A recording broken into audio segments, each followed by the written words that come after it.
কৃষ্ণ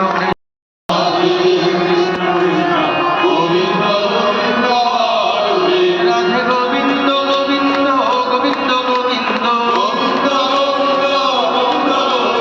গোবিন্দ বলে সদা ডাকরে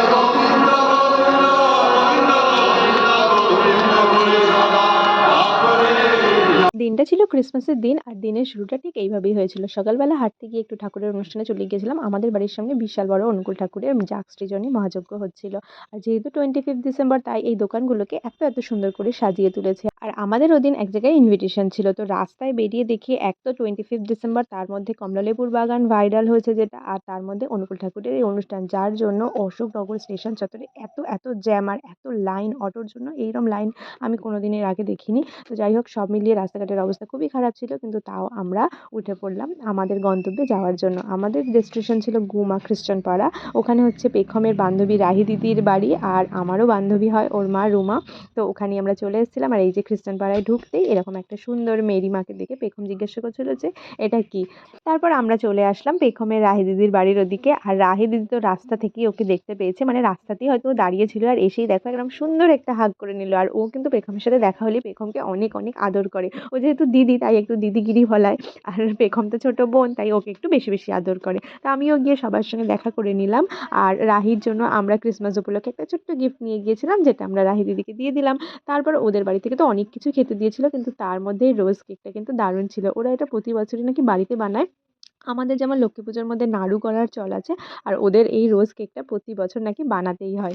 তারপর ঘটেছে এক মজার কাণ্ড। ওদের বাড়ির সামনে একটা মেলা বসেছিল, মানে তখন সবে বসতে শুরু করেছে। মেলাটা মেনলি হচ্ছে সন্ধ্যেবেলা। তো পেখম কে হঠাৎ রাহি বলছে যে চল তোকে আমি জুস খাইয়ে নিয়ে আসি। তো আমিও এসেছি ওদের পিছন। তো এসে দেখছি যে রাহি পকেট থেকে 10টা টাকা বার করে দিচ্ছে, যেখানে এক একটা জুসের দাম, মানে মকটেলের দাম 60 টাকা করে। আমি দেখে এত হাসছি, আর দোকানদারও হাসছে ওদের অবস্থা দেখে। এটাই হয়তো শৈশব। তো তারপর যাই হোক, আমি ওদেরকে জুসটা কিনে দিলাম। তারপর আমরা আশেপাশে আরো কিছু দোকান ঘুরে এসেছিলাম, আর সাজের জিনিস বসেছে সেখানে তো আমরা যাবোই। তারপর আমার বান্ধবী আমাকে ওখান থেকে কটা সাজের জিনিসপত্র কিনে দিয়েছিল। আর পেখমের অবস্থাটা তোমরা সবাই একবার দেখো এই সফট টয়েজের দোকানটায় ঢুকে, মানে তখনও ও দোকান সাজিয়ে পারেনি, এটা সেটা নিয়ে বায়না করছে, এটা নেবো সেটা নেবো। শেষমেশ ওর একটা হাতি পছন্দ হয়েছে। তারপর আমরা চলে আসলাম চার্চে, আর চার্চের চারপাশটা এত সুন্দর করে সাজিয়েছিল। আর এখানে এখন যিশুর জন্ম যে ইনসিডেন্টটা সেটা ওরা সুন্দর করে ফুটিয়ে তুলেছিল। আর এখানে দেখো চার্চের ফাদারের সাথে ওদের সবাই দেখা হয়েছিল। ফাদার কিন্তু যথেষ্ট ভালো, আর বাচ্চাদেরকে এত ভালোবাসে কি বলবো। তারপর আমরা সবাই মিলে চার্চের মধ্যে এন্ট্রি নিলাম। আর যে কোনো প্রার্থনার জায়গা অলওয়েজই সুন্দর হয়, কিন্তু এই যে ক্রিসমাস সেই জন্য চার্চটাকে অনেক সুন্দর করে ওরা সাজিয়ে রেখেছিল।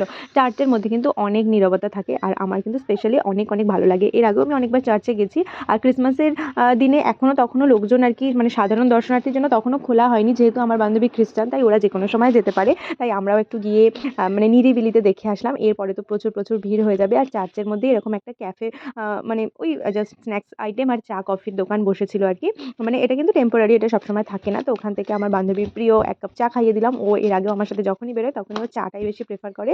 আর বাচ্চাদের জন্য নিয়ে নিয়েছিলাম চিকেন পকোড়া। আর চার্চের চারপাশে যে এত জায়গা আছে, ওই জায়গাগুলোয় কিন্তু অনেক সবজি ফুল চাষ হয়। আর পাশেই একটা পুকুর আছে, সেখানেও কিন্তু মাছ চাষ হয়, যেটা চার্চেরই আন্ডারে। তারপর এই চিত্র প্রদর্শনীটায় আমরা গেছিলাম। ছোট বাচ্চারা ছবি এঁকেছে, যারা এঁকেছে তাদের নাম ফটো সবকিছুই ওখানে দেওয়া আছে। এই জিনিসটা আমার অনেক ভালো লেগেছে। আর প্রত্যেকটা ছবি কিন্তু অনেক সুন্দর হয়েছিল। তারপর আমরা একটু পাড়ায় ঘুরতে বেরিয়েছিলাম। আর যেহেতু ক্রিসমাস, প্রত্যেকটা বাড়ি ওখানে সুন্দর করে ক্রিসমাস উপলক্ষে সাজিয়েছে। আর প্রত্যেকটা বাড়ির সামনে এরকম ছোট একটা করে গোয়াল বানিয়েছে, যেখানে শোপিস দিয়ে যিশুর জন্ম কাহিনীটা ওরা সুন্দর করে তুলে ধরেছে। খুব দেখতে সুন্দর লাগছিল। মানে আমাদের লক্ষ্মী পুজো ঠিক যেরকম হয় সেরকম টাইপের প্রতি বাড়িতেই কিন্তু উৎসব। অনেক তো হলো ঘোরাঘুরি, এইবার চলে এলো হচ্ছে আমাদের লাঞ্চ টাইম। আর লাঞ্চে আইটেম ছিল চিকেন কষা, আর এখানে স্যালাড আর চিকেন বিরিয়ানি। বিরিয়ানিটা ওরা বাড়িতেই বানিয়েছে, অনেক সুন্দর বানিয়েছে। আমার বান্ধবীর ভাই প্রত্যেক বছর বিরিয়ানি বানায়, মানে গত বছর থেকে আমি দেখছি, গত বছরও আমি দেখেছি ওকে বানাতে, এই বছরও ও বানিয়েছে। তারপর সন্ধ্যেবেলা ফাইনালি আমরা মেলায় চলে আসলাম। আর এই যে রাস্তাটা দেখছো, এখান দিয়ে সবাই চার্চে যাচ্ছে। আর দেখেছো কত ভিড়, মানে আমরা কিরকম ফাঁকায় দেখেছি, আর এখন কতটা ভিড়। তারপর তো পেখম সকাল থেকেই মিকি মাউসটা যখন থেকে বানানো হচ্ছে তখন থেকে ও টার্গেট করে রেখেছে যে এটাই ও কখন চড়বে। তার জন্য ও সন্ধ্যেবেলা কখন হবে তার জন্য অধীর আগ্রহে অপেক্ষা করছিল। আর এইখানে যে সন্ধ্যেবেলা এসেছি, ওকে তো এটা চড়াতেই হবে।